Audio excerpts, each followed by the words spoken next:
Your mana comes from knowing who you are, where you come from, and your connection to your land. Whenua.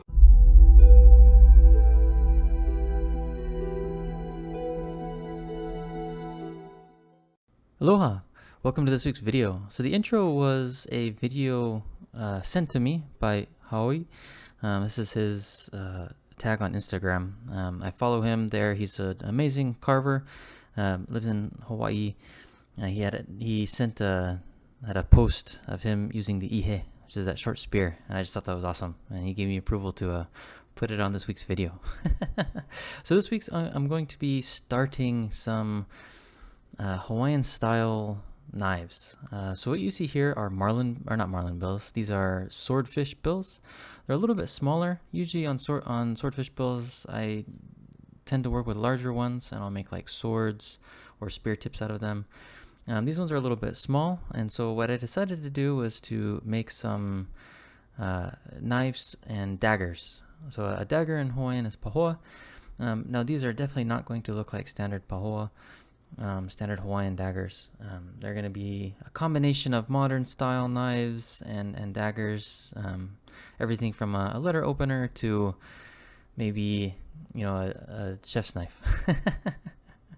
So the first step on preparing these is I need to fill them with epoxy. And so I drilled out the center, which is what you saw me doing earlier, and then I'm wrapping them, or at least wrapping the sections that look like have holes with painter's tape. Normally I'd wrap the whole thing. I didn't think I would need to on these. They ended up leaking a little bit. You won't see it in the video, but I had to come back and forth and mix the epoxy a couple times. I am using a very, very low viscous epoxy. So it's very thin. So this is a 3-part epoxy. I think it's 2-part resin, 1-part hardener. So that's why I'm using my Dremel here, is this epoxy has to be mixed quite a bit more. And so I mixed it for about 5 minutes, made sure it was really good. And now I'm going to go through and start filling the swordfish bills with the epoxy. So the reason why I wanted to use this slow setting epoxy rather than like a 5-minute epoxy is because it's so light. It will fill in and hopefully help seal the swordfish bills so that there's no holes. So swordfish bills, like marlin bills, the center of them, it has little cavities, small holes, so that it's not solid bone all the way through. And so I'm trying to fill those with the epoxy so that as I go to shape them, I won't have as many holes to work with. It also helps stabilize the swordfish bill, just so it's a little bit more stout, a little bit more rigid, and it won't get any bugs or anything like that in there. It'll kind of seal it and make it last a lot longer. Now that I've let it sit for about 2 days, I had to let it sit a little bit longer. The slow sitting epoxy just takes longer to harden.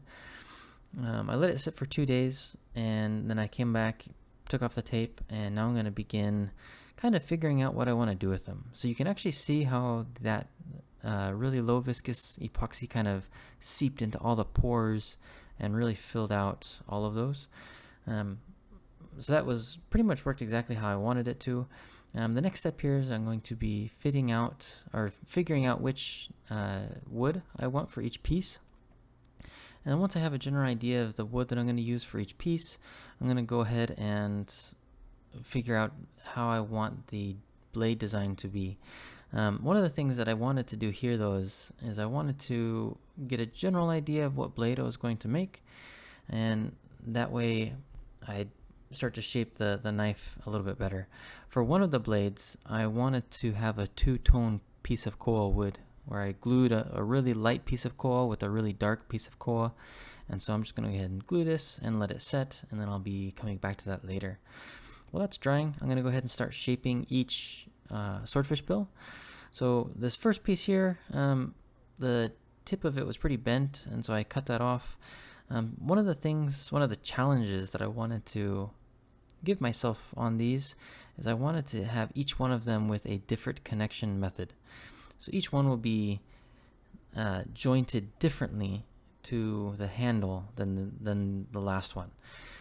There's no real reason why I did that, other than I thought it would be kind of cool and be a little bit more aesthetic. Usually in the past, when I joint marlin bills and swordfish bills, I'll inlay or inset a piece and then lash it.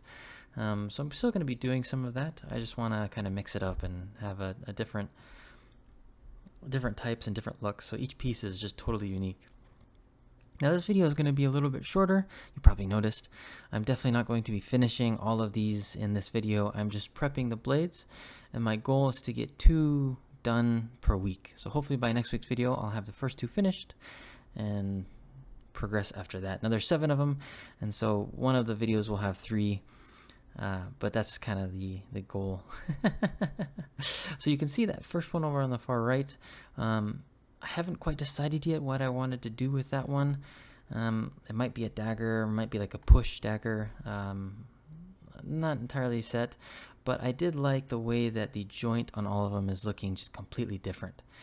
And the one on the far left, the one I'm doing right now, that one almost looked perfect as like a chef's knife. So here's all different kinds of joints. A couple insets, a couple inlays, some of them are going to be lashed. The next step is going to be preparing the koa, the handles, and fitting them and finishing them. I hope you liked the video. I hope you watch next week's. I'm super excited for these. These are going to be a ton of fun, and I'll see you next time. Aloha.